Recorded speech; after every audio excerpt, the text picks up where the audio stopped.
No baile de gala beneficente, Joanne riu. Um som alto demais, inclinando-se para Arthur Jensen enquanto a mão dele permanecia em suas costas. A sala, repleta de conversas educadas, de repente voltou sua atenção para mim, um instante congelado de reconhecimento mútuo. Ele cruzou meu olhar com o meu através do chão polido, um leve sorriso insolente brincando em seus lábios, antes de voltar a atenção para ela com um sussurro possessivo. Calvin Miller sentiu um arrepio percorrer seus ossos, um tremor gélido que nada tinha a ver com o ar frio do início de novembro pressionando as janelas de Portland. Ele estava no quarto, a luz da manhã tênue e cinzenta, segurando um lenço de seda. Era um Hermès. Ele reconheceu a estampa característica, mas não era o estilo de Joe. O gosto dela pendia para a elegância prática, cores suaves. Este lenço era um fúcsia vibrante, ousado e, francamente, um pouco ostentoso para ela.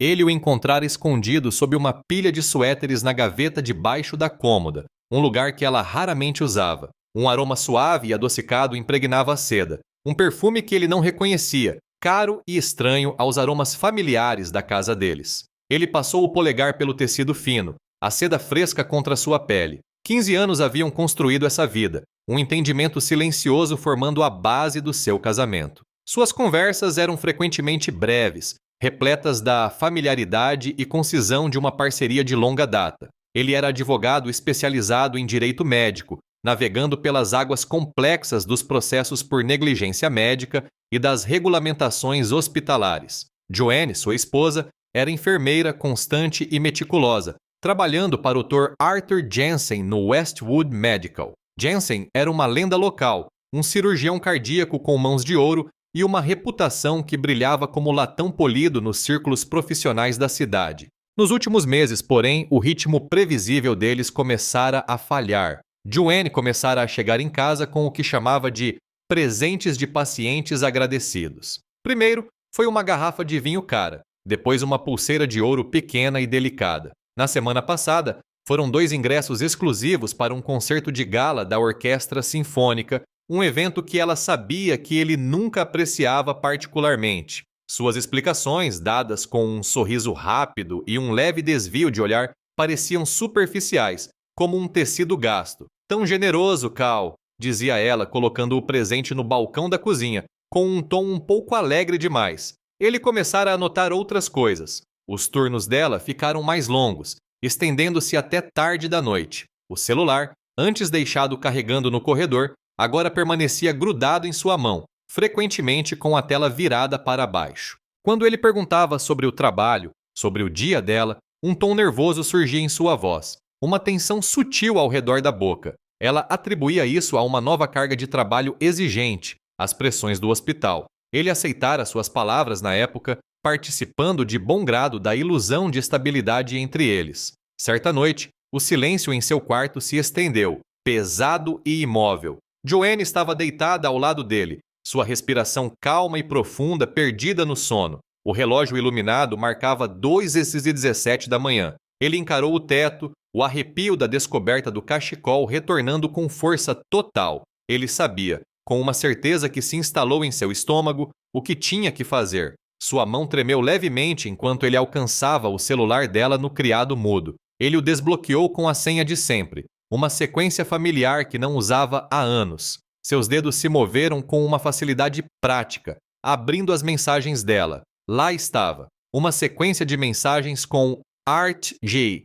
Dezenas de mensagens, algumas datando de meses atrás. Sua respiração falhou, uma constrição silenciosa e dolorosa em seu peito. Linda hoje, dizia uma, enviada na terça-feira passada durante seu depoimento. Detalhes da viagem a Napa definidos para o mês que vem, dizia outra, acompanhada de um emoji piscando. Então, uma mensagem de apenas alguns dias antes. Esta pulseira é tão linda quanto você. Ele olhou para a corrente de ouro brilhando na cômoda dela. Ele continuou rolando a tela, a conversa digital revelando um padrão de flerte que beirava o explícito. Não eram apenas as investidas de Jensen, eram as respostas de Joanne, sua falta de resistência, o sutil incentivo embutido em suas réplicas. Ela não havia interrompido, ela havia participado, permitido que florescesse. Seu primeiro instinto, bruto e visceral, foi sacudi-la para acordá-la, exigir uma explicação, confrontar a dura verdade.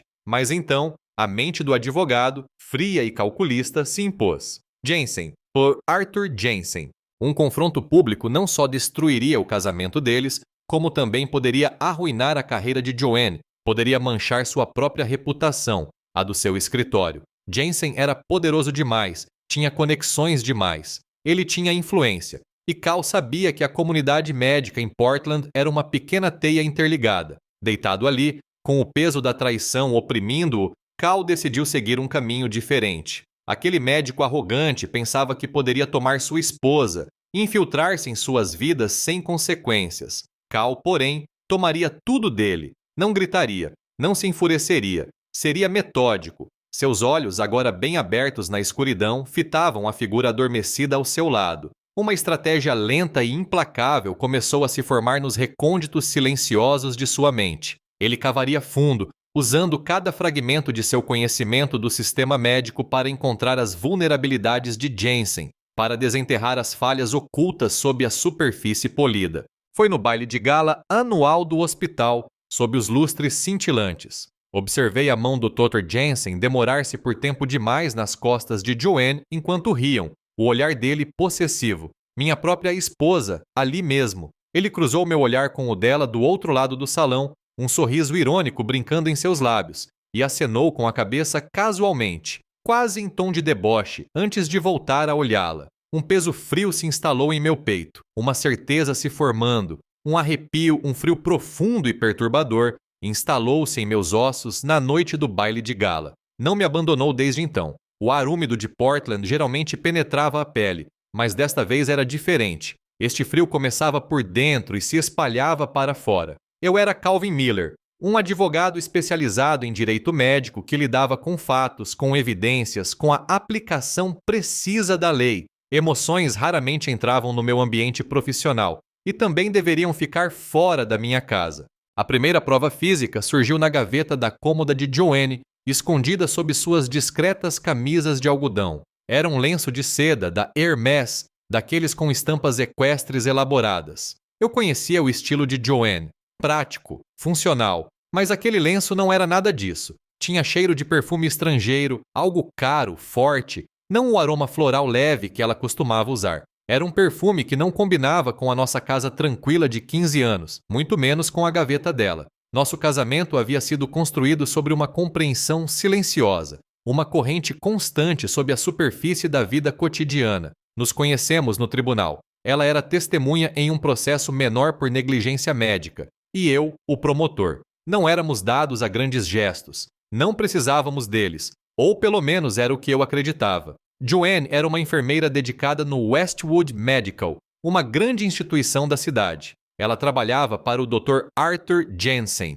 um cirurgião cardíaco. Jensen era uma lenda local, reverenciado, admirado, um homem cujo nome era sinônimo de inovação e influência. Eu conhecia esse tipo de pessoa por causa do meu trabalho. Homens poderosos, acostumados a conseguir o que queriam. Nos últimos meses, os presentes começaram a aparecer. Primeiro, uma rara garrafa de Cabernet Sauvignon, supostamente de um paciente agradecido. Depois, uma delicada pulseira de ouro, um agradecimento pelo excelente atendimento. Mais recentemente, um par de ingressos para a inauguração de uma galeria exclusiva, daquelas que exigem mais contatos do que dinheiro. Joanne ofereceu suas explicações com um sorriso rápido e um gesto de desdém com a mão. Suas desculpas pareciam esfarrapadas, como um tecido barato esticado para esconder algo grande demais para ser disfarçado. Comecei a notar outras coisas. Turnos mais longos, explicados por complicações imprevistas ou cirurgia de emergência.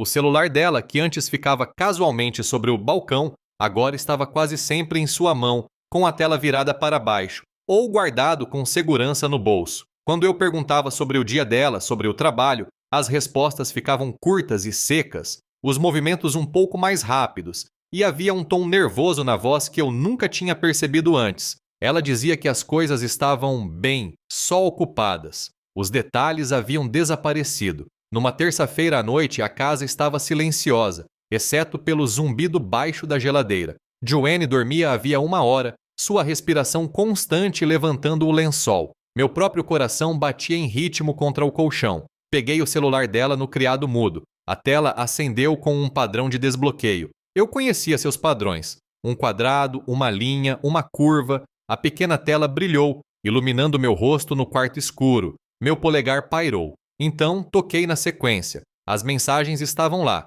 Um fluxo inegável de Art G. Não eram discretas.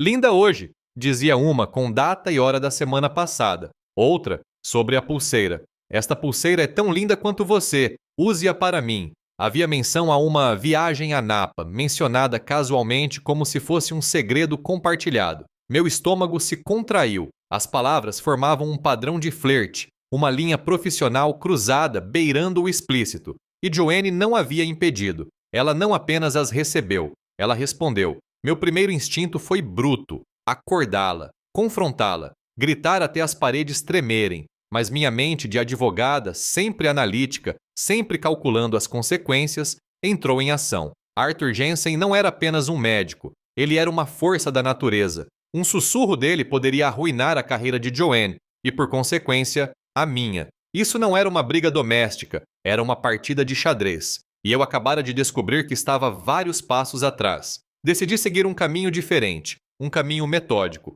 uma demolição lenta e precisa.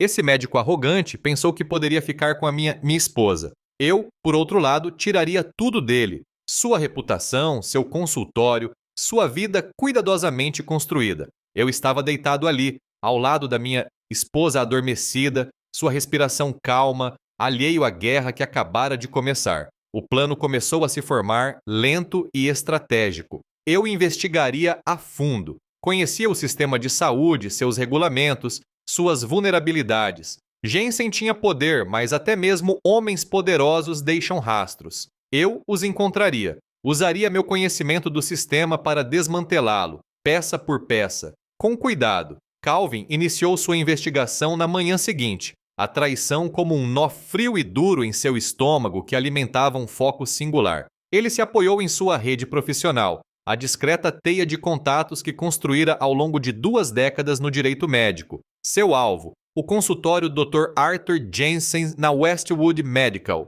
A clínica era renomada por sua lucratividade, uma joia local na coroa da saúde da cidade, um fato que agora ele encarava com profunda suspeita. Ele passou horas debruçado sobre dados disponíveis publicamente, estatísticas de pagamentos de seguros e relatórios de gastos com saúde. Os números contavam uma história que, à primeira vista, era impressionante. Os reembolsos do Westwood Medical para procedimentos cirúrgicos, particularmente substituições articulares, eram consistentemente 64% maiores do que a média estadual. Esse número, inicialmente motivo de orgulho para o hospital, agora soava como um alerta vermelho na mente de Cal. Ele prestou atenção especial às contas associadas a pacientes com seguro completo com mais de 50 anos. O perfil demográfico fazia sentido para cirurgias articulares, mas o grande volume e os pagamentos mais altos acenderam um alarme silencioso.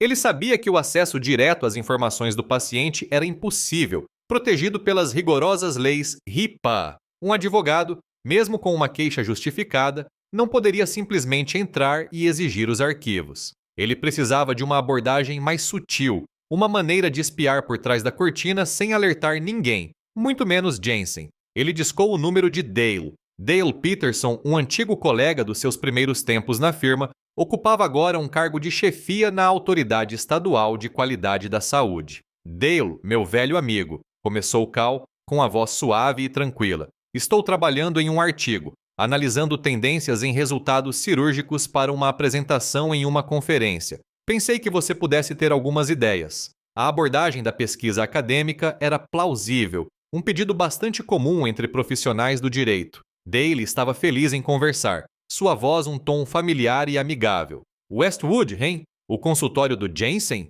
Ele riu. Eles são uma mina de ouro. Sempre estão no topo em termos de volume. Cal ouvia, a caneta pairando sobre um bloco de notas, fingindo um interesse casual. Dale confirmou suas crescentes suspeitas. Notamos uma tendência aqui, Cal, disse Dale, mudando ligeiramente o tom de voz. Westwood realiza um número anormalmente alto de cirurgias articulares, especialmente em pacientes do Medicare. O volume é bem impressionante. Esses números são, com certeza, valores atípicos estatísticos. Cal apertou a caneta com mais força. Valores atípicos estatísticos, repetiu, deixando a frase pairar no ar. Mas imagino que a documentação de Jensen seja impecável, dada a sua reputação. Ah, com certeza, afirmou Dale. A documentação dos resultados dele é sempre impecável. As taxas de recuperação, os índices de satisfação dos pacientes, tudo está de acordo com as normas. Ele é uma máquina. Você diria que ele inventou o joelho perfeito. Cal fez uma pausa, depois prosseguiu um pouco mais, mantendo a voz leve. E reclamações de pacientes? Com um volume tão alto, era de se esperar algumas, não é? Essa é a parte estranha, Cal, confessou Dale, com um tom de genuíno perplexidade na voz.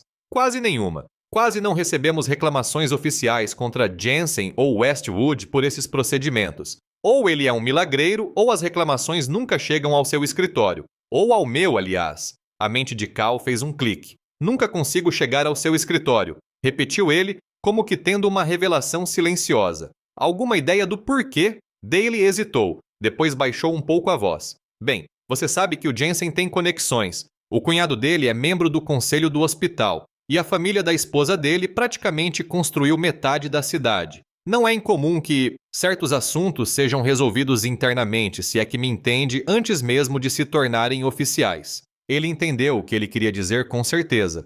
As reclamações não estavam desaparecendo, estavam sendo interceptadas, contidas, gerenciadas antes que pudessem se tornar públicas ou um problema para Jensen. A documentação meticulosa, os resultados impecáveis, tudo fazia parte de uma fachada cuidadosamente construída. Cal encerrou a ligação, agradecendo a Dale por suas consciências acadêmicas. Ele sabia o que precisava fazer em seguida. Precisava se aproximar da fonte, contornar os canais oficiais e ouvir os sussurros no terreno. Nas semanas seguintes, Cal começou a frequentar alguns bares e cafeterias perto do Westwood Medical Center, lugares onde sabia que a equipe relaxava depois do expediente. Chegava por volta das 5, tomava um whisky ou um café e puxava conversa casualmente. Minha esposa, Joanne, é enfermeira no Westwood, dizia, um rosto amigável e familiar. Trabalha com o Dr. Jensen. Uma mulher muito dedicada. Ele se fazia de marido preocupado, amigo da equipe, e seu jeito tranquilo inspirava confiança. Lentamente, com cuidado, os fragmentos de informação começaram a chegar. Ele ouvia sussurros, conversas em voz baixa entre um copo de cerveja barata e outro. Não sobre o caso ainda, não diretamente, mas sobre Jensen. Ele é obcecado por números, murmurou uma enfermeira exausta para o seu copo de cerveja. Sempre falando sobre as estatísticas de sucesso das cirurgias, mesmo que o paciente ainda esteja mancando 2 meses depois. Outra assistente administrativa, após o 3º copo de vinho, confidenciou. Ele insiste na cirurgia. Você vê, o jeito que ele fala com os pacientes é sempre a intervenção cirúrgica é a sua melhor opção. Sempre. O quadro começou a ficar mais claro, peça por peça. Jensen não era apenas um bom cirurgião. Era um homem obstinado, talvez até demais, com uma capacidade extraordinária de controlar a narrativa em torno de sua clínica. E, ao que parecia, esse controle se estendia a mais do que apenas os resultados para os pacientes. O bar do The Old Church estava com iluminação tênue. O tilintar dos copos e o murmúrio baixo das conversas criavam uma cortina de fumaça perfeita. Recostei-me na cadeira, saboreando um bourbon, ouvindo mais do que falando. Meus ouvidos, treinados para sussurros em tribunais, captaram fragmentos da conversa vinda da mesa ao lado. Uma recepcionista, já com 2 martinis na cabeça, falava de negócios. O Dr. Jensen adora as estatísticas de sucesso das suas cirurgias, sabe? Disse ela, arrastando as palavras enquanto gesticulava com a mão bem cuidada. Ele sempre se preocupa com o número de procedimentos realizados, a porcentagem de sucesso. Ele exige que esses números aumentem todo mês. Todo santo mês. Ela tomou outro gole. E adora operar pacientes idosos com bons planos de saúde. Acrescentou com uma risada cínica, um som que soou estranho no ar já pesado. A frase ficou pairando no ar como uma pequena semente escura. Mais tarde, consegui me aproximar de outro grupo, chamando a atenção de uma enfermeira da administração que trabalhava com Jensen há anos. Às vezes, juro, fazemos o dobro de procedimentos diagnósticos que outras clínicas, confidenciou ela em voz baixa. O Dr. Jensen chama isso de diagnóstico completo, mas às vezes parece que estamos apenas tentando inflar as contas, sabe? Só tentando encontrar... algo. Ela deu de ombros com uma expressão cansada no rosto. Suas palavras foram ditas sem malícia, apenas com uma aceitação resignada do sistema. Na terceira noite, encontrei meu alvo. Brenda, uma auxiliar médica, estava sentada sozinha no bar, girando o gelo em seu gin tônica vazio. Seu cabelo estava preso firmemente, mas algumas mechas soltas emolduravam um rosto cansado. Ela parecia ter tido uma semana longa. Comprei outra bebida para ela. Depois de mais alguns goles, suas inibições diminuíram. Ela se inclinou para a frente, a voz baixando para um sussurro conspiratório. Entre nós, começou Brenda com a respiração quente de álcool, eu já vi o Dr. Wilson alterar resultados de diagnóstico. Quer dizer, um paciente chega com uma dorzinha na articulação. Só precisa de fisioterapia, talvez. De alguma forma sai de lá com 3 cirurgias marcadas. Ela riu nervosamente, um som agudo. O Dr. Jensen é um milagreiro, sabe? Ele encontra problemas que nenhum outro médico consegue ver. Fingi preocupação, franzindo a testa o suficiente. E isso parece preocupante, Brenda. Será que é ético? Ela acenou com a mão em sinal de desdém, derramando uma gota de gin na madeira polida. Ético? Olha, é genial. Os bônus da clínica estão todos atrelados ao volume de procedimentos. Estamos todos ficando ricos, Cal. A equipe, as enfermeiras, até as recepcionistas recebem uma parte. Ninguém faz muitas perguntas. Seus olhos, embora um pouco vidrados, tinham um brilho desafiador. Mas como ele consegue burlar a análise das seguradoras? Insisti com a voz calma, quase casual. As seguradoras têm processos de verificação bastante rigorosos para cirurgias, especialmente as múltiplas. Brenda se inclinou para mais perto, seu sussurro agora um segredo arrastado. Ele tem um sistema em que documenta achados sutis. Chama-os de marcadores de Wilson. Pequenas anomalias em exames, ligeiras alterações nos exames de sangue que ainda não são doenças, mas poderiam ser. Vago o suficiente, impossível de refutar, na verdade. Ele também tem seus próprios técnicos de imagem, caras que sabem exatamente o que destacar, onde procurar. Ela tomou um gole de sua bebida. Eles são muito bons no que fazem. Então ela soltou outra pérola. E tem um boato, não sei se é verdade, mas dizem que o cunhado do Jensen trabalha no departamento de revisão da Blue Shield. Sabe, aquela grande seguradora? Isso pode explicar por que as coisas passam tão facilmente às vezes. A revelação foi como uma pedra gelada no meu estômago. Uma conexão familiar no departamento de revisão. Tudo se encaixou. E quanto às reclamações dos pacientes? Perguntei, empurrando a borda do meu copo sobre o porta-copos molhado. Certamente, se os pacientes estão sendo submetidos a cirurgias desnecessárias, há reclamações, não é? A expressão de Brenda escureceu. A alegria embriagada desapareceu, substituída por uma expressão sombria no rosto. Ah, essas coisas desaparecem, literalmente. Ela olhou em volta, como se as paredes pudessem estar ouvindo. Existe um protocolo especial para qualquer reclamação contra o Dr. Jensen. Elas não entram no sistema normal. Vão diretamente para Carol, do Departamento de Relações com Pacientes. Carol é sua fiel guardiã e está com ele há 15 anos. Ela garante que elas simplesmente desapareçam. Ela continuou, descrevendo como o próprio Jensen ligava pessoalmente para pacientes persistentes. Começa com muita compaixão, sabe?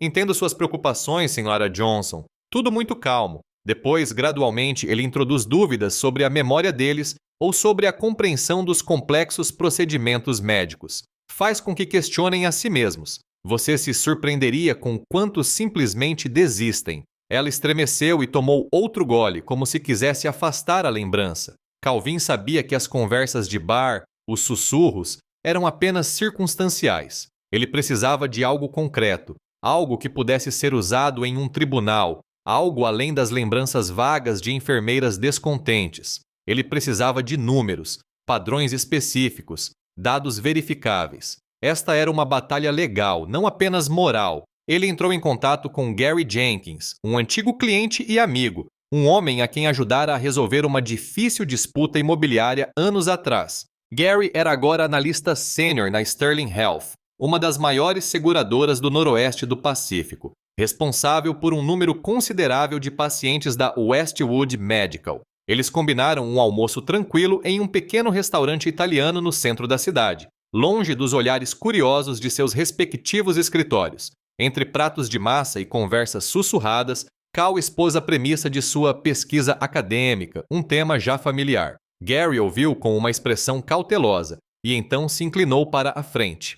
Cal, isso é confidencial, começou Gary, em voz quase inaudível. Mas estamos monitorando a clínica de Jansen há vários meses. Extraoficialmente, é claro. Cal sentiu um arrepio de satisfação sombria. Ele estava no caminho certo. E o que você descobriu? Gary se mexeu puxando um fio solto do guardanapo. Estatisticamente, ele realiza procedimentos demais por paciente, principalmente em pessoas com mais de 50 anos. Para esse perfil demográfico, as reinternações, as cirurgias de acompanhamento simplesmente não condiz com o que uma prática normal e ética deveria apresentar. Ele suspirou. Mas o Jansen é tão respeitado, o milagreiro da cirurgia cardíaca e articular. Ninguém se atreve a questioná-lo oficialmente. Calvin insistiu. Especificamente, que tipo de procedimentos? As cirurgias artroscópicas do joelho são um grande problema, afirmou Gary, olhando nos olhos de Cal. Ele as realiza 2 vezes mais frequentemente do que a média dos cirurgiões ortopédicos do estado. E aqui está o ponto crucial. A taxa de complicações para esses procedimentos específicos é comprovadamente maior. Não muito mais o suficiente para chamar a atenção. Mais dor no pós-operatório, tempos de recuperação mais longos, mais pacientes precisando de um segundo procedimento 1 ou 2 anos depois. Por que a sua empresa não investigou mais a fundo? Perguntou Cal, com uma pergunta incisiva, embora seu tom de voz permanecesse calmo. Gary soltou uma risada curta e sem humor. Política, Cal. Simples assim. Jansen participa de vários conselhos de hospitais. Ele é um dos principais doadores da Fundação de Artes da cidade. Joga golfe com nosso CEO quase todo fim de semana. O nome dele tem peso. Peso demais, aparentemente. Então, a papelada dele, supôs Cal, está toda impecável? Tecnicamente, sim, confirmou Gary. Toda a documentação dele, os códigos de faturamento, as justificativas de necessidade médica, tudo impecável. Precisaríamos de provas irrefutáveis para prosseguir com o caso. Algo além dos nossos algoritmos internos sinalizando uma anomalia. O que significaria evidências esmagadoras? Perguntou Cal, já traçando o caminho a seguir. Depoimentos de pacientes para começar, enumerou Gary, contando-os nos dedos. Um padrão documentado de procedimentos desnecessários em que o paciente foi genuinamente prejudicado. Provas de que seus diagnósticos iniciais foram fabricados ou exagerados, onde a ressonância magnética não correspondia ao relatório cirúrgico, por exemplo. Precisaríamos de algo concreto que demonstrasse intenção, não apenas azar ou tratamento agressivo. Gary fez uma pausa, depois recostou-se com uma expressão amarga no rosto. Na verdade, tentamos algo semelhante há 2 anos. Um executivo de nível médio começou a sondar. De repente, em poucas semanas, ele foi transferido para o nosso escritório no Alasca, por causa de uma nova oportunidade promissora ou alguma bobagem do tipo. A mensagem foi clara. Jansen é intocável, pelo menos para nós. Um silêncio pairou entre eles, pesado com o peso da cumplicidade corporativa e do medo profissional. Cal entendeu. Ele não estava pedindo a Gary que fosse à guerra por ele. Ele só precisava de dados. Precisava de uma arma. Você poderia me fornecer dados anonimizados? Perguntou Cal, retomando sua habitual postura acadêmica. Só para o meu artigo de pesquisa, é claro. 3 anos de dados cirúrgicos agregados da clínica dele focados nesses procedimentos específicos? Gary hesitou por um longo momento, avaliando o risco. Anonimizado, você disse? Sem identificadores de pacientes. Completamente anonimizado, garantiu Cal. Só preciso dos números, dos tipos de procedimentos, dos dados demográficos gerais e dos códigos de pagamento. Nada que possa levar a uma pessoa específica. Deixe-me ver o que posso fazer, Gary finalmente admitiu. Pode levar 1 semana ou mais para limpar tudo direitinho.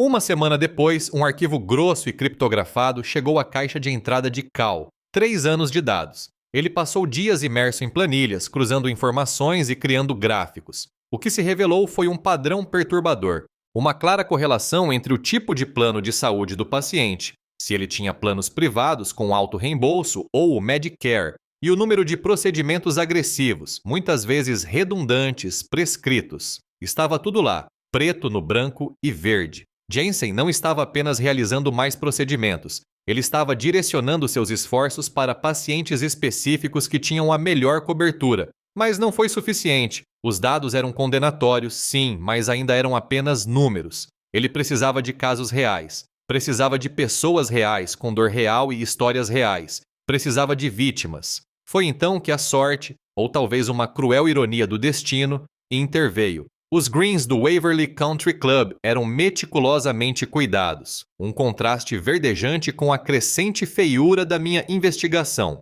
Eu jogava uma partida sozinho, ostensivamente para relaxar, mas na verdade para observar.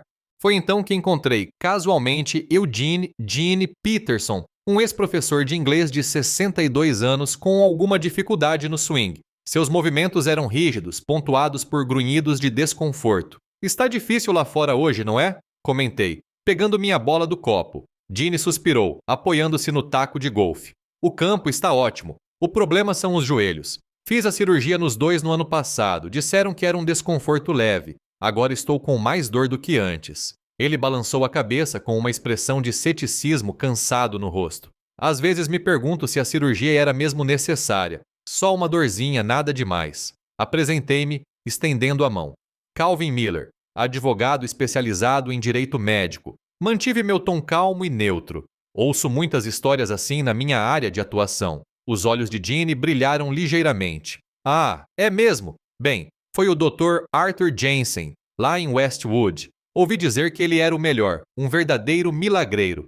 As palavras ficaram pairando no ar, ecoando o comentário sarcástico da assistente médica Brenda feito anteriormente. Jensen, você disse? Perguntei. Como se o nome não significasse nada mais do que qualquer outro. Qual era a abordagem dele? Gene relatou a experiência, uma narrativa familiar que já se formava em minha mente. Ele foi muito persuasivo. Disse que minha cartilagem estava afinando, que os marcadores de Wilson, na ressonância magnética, indicavam uma deterioração grave, mesmo que eu ainda não estivesse sentindo nada. Enfatizou os possíveis problemas futuros, a importância de me antecipar a eles, apesar dos meus sintomas mínimos no momento. Gene fez uma careta ao mudar o peso do corpo. Disse que só pioraria. Eu confiei nele. Ele então descreveu o processo pré-operatório, que corroborou os rumores anteriores. Eles foram muito rápidos, mal me examinaram, só deram uma olhada rápida. Apenas escanearam e disseram, vamos resolver isso antes que piore. Me senti como se estivesse em uma linha de produção. Num minuto, eu estava reclamando de uma pequena rigidez. No minuto seguinte, já estava agendado para 2 grandes cirurgias. Senti imediatamente uma vítima em potencial. Gene era articulado, credível e claramente se sentia injustiçado. Ofereci meu cartão. Se algum dia você se sentir enganado, Gene, ou se quiser que alguém revise seu caso, minha porta está sempre aberta. Pro bono, claro. Às vezes, uma segunda análise pode trazer clareza. Não revelei meu verdadeiro motivo, não mencionei Jensen nem a profundidade da minha investigação. Ainda não. De volta ao meu escritório, com o ar-condicionado muito frio, comecei a cruzar meticulosamente os dados anonimizados de Gene, fornecidos por Gary, com o padrão que eu já havia começado a observar. As peças se encaixaram. A idade de Gene, seu plano de saúde, o diagnóstico vago de marcadores de Wilson, a insistência em 2 cirurgias para sintomas leves. Estava tudo lá. Identifiquei um padrão preocupante. Outros pacientes do Medicare com mais de 50 anos, todos com diagnósticos semelhantes de marcadores de Wilson, foram submetidos a múltiplas cirurgias aparentemente desnecessárias para dores articulares que inicialmente haviam sido relatadas como leves. Não era apenas um caso isolado, era um padrão. O tempo para investigações discretas havia acabado. Eu precisava encontrar mais genes. Desenvolvi uma abordagem direcionada, aproveitando minha rede profissional mais uma vez, mas desta vez com um propósito mais explícito, ainda que disfarçado. Comecei a visitar centros para idosos e grupos comunitários, oferecendo consultoria gratuita sobre cuidados com idosos, planejamento patrimonial e como lidar com as complexidades do sistema de saúde. Era uma cobertura perfeita, uma maneira de conhecer potenciais vítimas sem levantar suspeitas. Apenas contribuindo com a comunidade, eu dizia aos organizadores, com voz sincera. As histórias começaram a surgir. A senhora Henderson, de 78 anos, fez uma prótese de quadril devido a uma deterioração em estágio inicial e agora caminha com bengala, ainda sentindo dor. O Sr. Davis, de 72 anos, passou por 2 cirurgias no ombro em 6 meses. E Jensen disse que era preventivo. Cada história era uma variação da de Ginny, uma narrativa de sintomas leves que se intensificaram em múltiplos procedimentos caros, todos realizados pelo Dr. Arthur Jensen. Compilei uma lista com uma dúzia de nomes, cada história surpreendentemente semelhante à de Ginny. Os sussurros de Brenda e da enfermeira administrativa deixaram de ser apenas sussurros, tornaram-se provas corroboradas.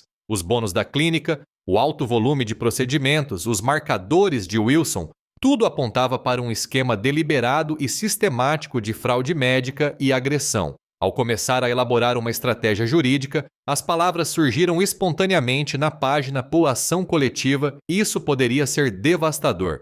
Não apenas para Jensen, mas para Westwood Medical, para todos os cúmplices do esquema. Não se tratava mais apenas da minha esposa, tratava-se de justiça. As escolhas que fazemos, os caminhos que trilhamos, todos têm um preço. Fiquem até o final para ver como as escolhas custosas da vida se desenrolam. Calvin começou a se encontrar individualmente com os pacientes que havia identificado, agendando consultas discretas em seu consultório ou em locais públicos neutros. Ele usava uma linguagem simples, evitando jargões jurídicos, concentrando-se, em vez disso, em suas experiências, em como ele sentidou após as cirurgias. Ele não estava lá para acusá-los, mas para abrir seus olhos para uma possibilidade, para permitir que eles conectassem os pontos que ele já havia estabelecido. Uma paciente, Martha Reis, professora aposentada de olhos bondosos e passos lentos, estava sentada à sua frente em seu consultório. Suas mãos, nodosas pela idade, brincavam nervosamente com um lenço de papel. Ela havia passado por 2 cirurgias de quadril sob os cuidados de Jensen em um período de 3 anos, ambas supostamente essenciais e transformadoras. Agora, sua dor havia piorado, uma dor constante que lhe roubava o sono e a capacidade de passear com o cachorro por mais de um quarteirão. Eu só queria aproveitar minha aposentadoria, Sr. Miller, sussurrou ela, lágrimas traçando linhas através do pó em suas bochechas.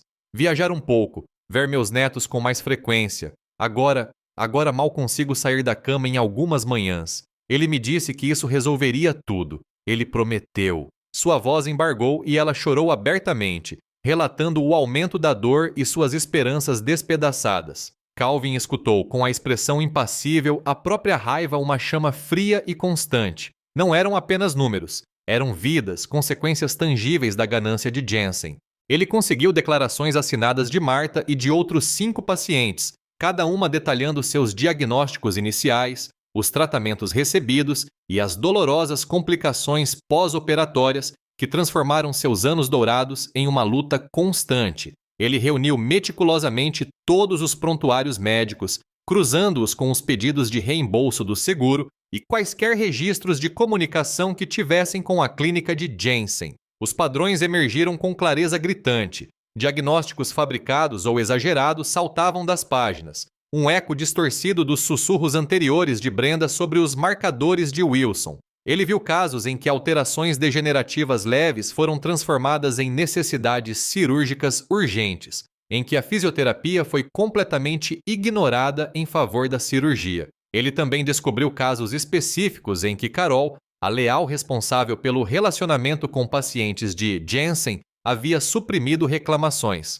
Encontrou cartas de pacientes angustiados, buscando respostas ou reparação, que nunca foram oficialmente registradas, nem encaminhadas aos órgãos reguladores competentes. Em vez disso, recebiam cartas padronizadas que descartavam suas preocupações, ou pior, um telefonema pessoal do próprio Jensen, com o objetivo de semear dúvidas. Com as declarações juramentadas e a montanha de provas documentadas, Cal começou a elaborar seu relatório completo. Era uma acusação brutal, que descrevia não apenas práticas fraudulentas de faturamento e casos claros de negligência médica, mas também uma supressão sistemática e calculada das queixas dos pacientes. Ele construiu uma cronologia, rastreando as recomendações cirúrgicas cada vez mais agressivas de Jensen, ligando-as ao faturamento inflacionado e aos bônus corporativos subsequentes. Sabendo que os canais oficiais poderiam ser lentos e facilmente sufocados pela influência de Jensen, Cal discretamente Vazou partes de suas descobertas para jornalistas investigativos locais em quem confiava. Ele lhes forneceu detalhes suficientes, tentadores e verificados, para despertar o interesse deles e preparar o terreno para uma exposição pública que teria um impacto maior do que qualquer processo judicial. Ele sabia que a atenção da mídia exerceria uma pressão imensa e inevitável sobre os órgãos reguladores, o Conselho Médico Estadual e as seguradoras que, por tanto tempo, haviam ignorado a situação. Ele marcou uma data. Na terça-feira da semana seguinte, uma queixa formal seria apresentada ao Conselho Médico Estadual. Simultaneamente, notificações oficiais de possível fraude e negligência médica seriam enviadas a Sterling Health e a outras seguradoras envolvidas. A guerra silenciosa estava prestes a se tornar pública. Em meio a essa tempestade controlada, sua vida doméstica permanecia estranhamente calma, quase estagnada. Ele evitava meticulosamente o contato direto com Joanne sobre suas descobertas, sobre a teia de enganos que estava desvendando. O silêncio entre eles se tornava mais pesado a cada dia que passava, uma presença palpável em seu espaço compartilhado, repleto de verdades não ditas e do temor do que estava por vir. Ele estava construindo a forca de Jensen e sabia, com uma certeza que o gelava até a alma, que Joanne estava parada na mesma armadilha. As consequências foram rápidas e brutais. Uma cascata de eventos que derrubou o Dr. Arthur Jensen de seu pedestal. As primeiras reportagens na mídia, alimentadas pelas evidências que eu vazei, rapidamente se transformaram em um escândalo de grandes proporções.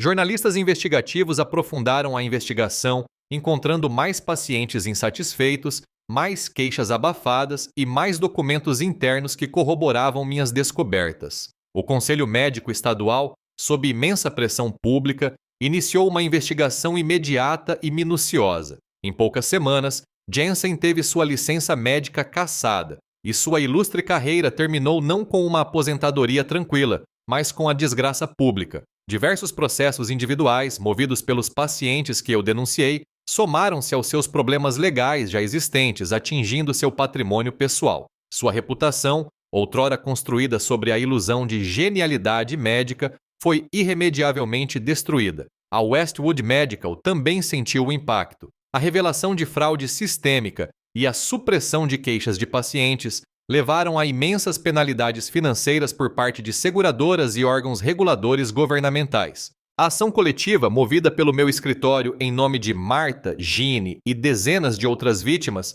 ameaçou levar a instituição à falência. Eles chegaram a um acordo, eventualmente, mas o dano à sua reputação na comunidade foi profundo. Pacientes abandonaram o local em massa, buscando atendimento em outros hospitais. Numa fria manhã de terça-feira, vi a notícia no noticiário local. Dr. Arthur Jensen preso sob acusações de fraude contra seguradoras e agressão médica. A figura outrora intocável, o queridinho da comunidade médica de Portland, estava publicamente desonrada. Sua foto policial em nítido contraste com os retratos impecáveis que antes adornavam os corredores do hospital. Observei à distância a satisfação que esperava misturada a um gosto amargo. Eu havia me vingado de forma metódica e completa, mas o preço, como estava descobrindo, era muito mais alto do que eu havia previsto. Meu casamento com Joanne, já fragilizado, desmoronou completamente. Ela ficou devastada, não apenas pela queda espetacular de Jensen, mas pela natureza fria e calculista da minha vingança.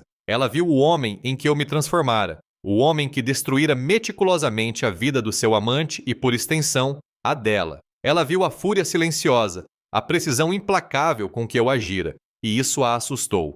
Você não disse nada, Cal. Ela sussurrou com a voz rouca quando finalmente me confrontou na cozinha. O lenço da Hermès estava amassado no balcão entre nós.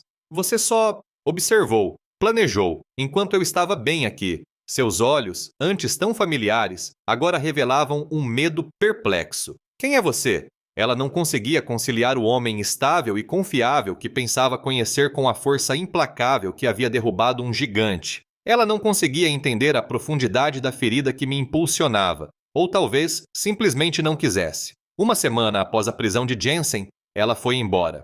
Fez as malas e deixou um bilhete curto, escrito à mão na cama, dizendo que precisava de tempo e espaço para entender o que havia acontecido conosco, com ela. Eu sabia que era um adeus. Fui deixada sozinha em nossa tranquila casa no meio oeste americano O silêncio já não era pacífico, mas ensurdecedor. O tic-tac do relógio de parede no corredor era o som mais alto. Caminhei pelos cômodos vazios, os fantasmas dos nossos 15 anos juntos assombrando cada canto. O preço moral que eu havia pago pesava sobre meus ombros. Eu havia sacrificado meu casamento, a paz confortável da nossa vida familiar e talvez uma parte da minha própria alma, tudo em nome da justiça e da vingança. As linhas que separavam as duas coisas, antes tão claras na minha mente de advogada, haviam se tornado um cinza indistinguível. O acerto de contas silencioso chegou para todos os envolvidos. Jensen perdeu tudo. Westwood sofreu. Os pacientes, embora inocentados, carregavam suas cicatrizes físicas e emocionais. E eu, o arquiteto de tudo isso, fiquei com uma casa vazia, uma cama vazia e a profunda constatação de que algumas traições deixam feridas que nem a vingança mais perfeita consegue curar. Elas apenas mudam de forma, transformando-se de uma dor aguda e repentina em uma dor surda e persistente que me acompanharia pelo resto da vida. O silêncio na casa se estendeu, um vasto espaço ecoante onde antes havia os pequenos sons de uma vida compartilhada. Meu escritório, outrora um santuário de lógica e fatos, agora parecia um monumento solitário a uma guerra que eu vencera, mas a um custo catastrófico. Os arquivos do caso foram fechados, as manchetes se apagaram, mas as consequências permaneceram, gravadas profundamente no tecido da minha vida. Eu havia feito justiça, rápida e implacável, a um homem que a merecia, mas o espelho mostrava um estranho, endurecido pela perseguição. Joanne se fora, uma vítima da batalha, sua ausência um vazio constante e doloroso. Eu havia cobrado minha parte, mas não encontrei consolo no ato. A traição deixara uma marca permanente, não apenas em meu coração, mas em meu próprio ser, transformando-me em alguém capaz de uma demolição tão calculada. O acerto de contas silencioso chegara e nos reivindicara a todos. Restava-me viver com as consequências, sozinho, na profunda quietude que eu mesmo criara. As consequências para o Dr. Arthur Jensen foram rápidas. Um desmoronamento brutal de uma vida cuidadosamente construída. Ele teve sua licença médica cassada, a carta formal representando um duro golpe em sua carreira. Múltiplos processos judiciais movidos pelos pacientes que Cal havia denunciado se acumularam, cada um corroendo suas finanças e sua reputação. Em poucas semanas, a imprensa local, alimentada pelos vazamentos anônimos de Cal, o transformou em um pária. Então veio a prisão, as acusações formais de fraude contra seguradoras e agressão médica. A figura antes intocável, o queridinho da cidade, foi publicamente desonrado, seu nome sinônimo de engano. A Westwood Medical também sentiu o impacto. As multas aumentaram e a ação coletiva movida pelas dezenas de vítimas identificadas por Cal tornou-se iminente, ameaçando destruir anos de prestígio cuidadosamente construído. Calvin observou tudo se desenrolar à distância, a satisfação que antecipara misturada com um gosto amargo. Ele havia conseguido sua vingança. Jensen estava arruinado, mas o preço pessoal era uma ferida aberta. Seu casamento com Joanne foi destruído irremediavelmente. Ela ficou devastada, não apenas pela queda de Jensen, mas também pela vingança calculada e silenciosa de Cal, o lenço da Hermès, as mensagens de texto, a destruição sistemática, tudo veio à tona, expondo não apenas seu caso extraconjugal, mas também a resposta fria e metódica de Cal.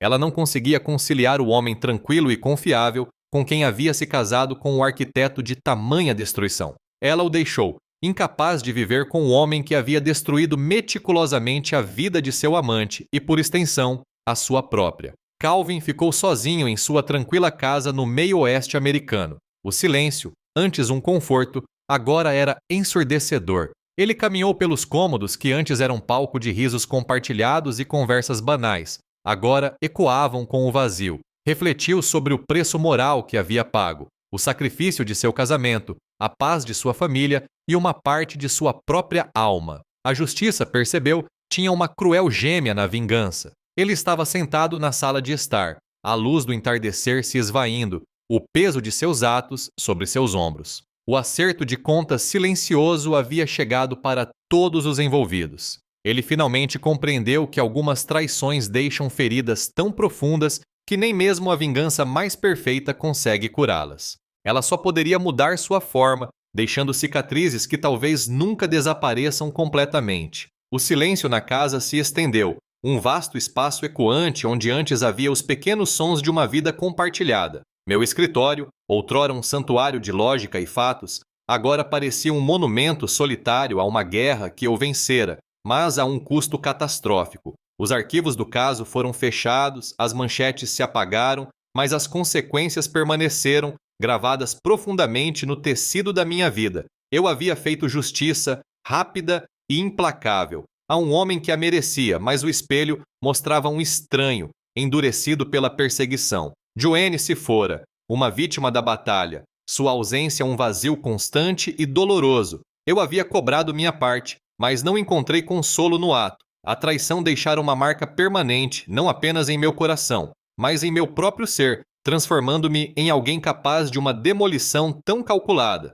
O acerto de contas silencioso chegara e nos reivindicara a todos. Restava-me viver com as consequências, sozinho, na profunda quietude que eu mesmo criara. O silêncio na casa se estendia, um vasto espaço ecoante onde antes havia os pequenos sons de uma vida compartilhada. Meu escritório, outrora um santuário de lógica e fatos, agora parecia um monumento solitário a uma guerra que eu vencera, mas a um custo catastrófico. Os arquivos do caso estavam fechados, as manchetes desvaneceram, mas as consequências permaneciam, gravadas profundamente no tecido da minha vida. Eu havia feito justiça, rápida e implacável, a um homem que a merecia, mas o espelho mostrava um estranho, endurecido pela perseguição. Joanne se fora, uma vítima da batalha, sua ausência um vazio constante e doloroso. Eu havia cobrado minha parte de Arthur Jensen, mas não encontrei consolo no ato. A traição deixara uma marca permanente, não apenas em meu coração, mas em meu próprio ser, transformando-me em alguém capaz de uma demolição tão calculada. O acerto de contas silencioso chegara e nos reivindicara a todos. Restava-me viver com as consequências, sozinho, na profunda quietude que eu mesmo criara.